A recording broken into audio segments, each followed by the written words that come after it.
Жер жәннаты еңбегім, жеті судан кембедің.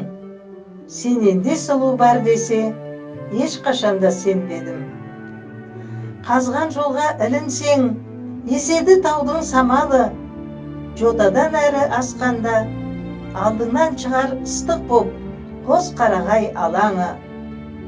Қысыда жылы бұл елде, жазыда салқын бұл жерде, күніде бөлек шығады, сенбесең көр, сен келде. Жер үйіғы дерсің сен елден ала, болмайды жаздың күні чыбынмаса.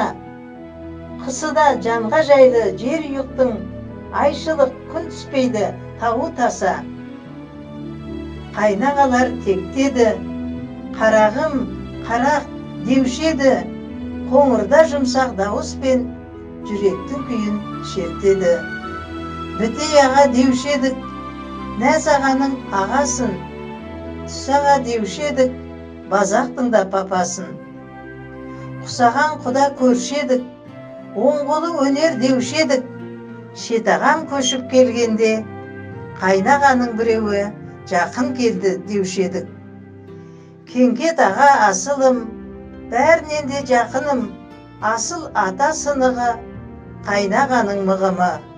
Текті атаның тұяғы, санама ой құяды. Асылда менің қарттарым, атамаушек аттарын, алдарынан кес өтпей, сақтаушек әдеп салттарын. Жолтайдың орны бір бөлек, келушет бізге күнделеп, көшіп біздер кетерде, қалған ыстық мекенде, қазған жолда қоштасып, құшақтасып сырласып, кетпеші деді бекерге.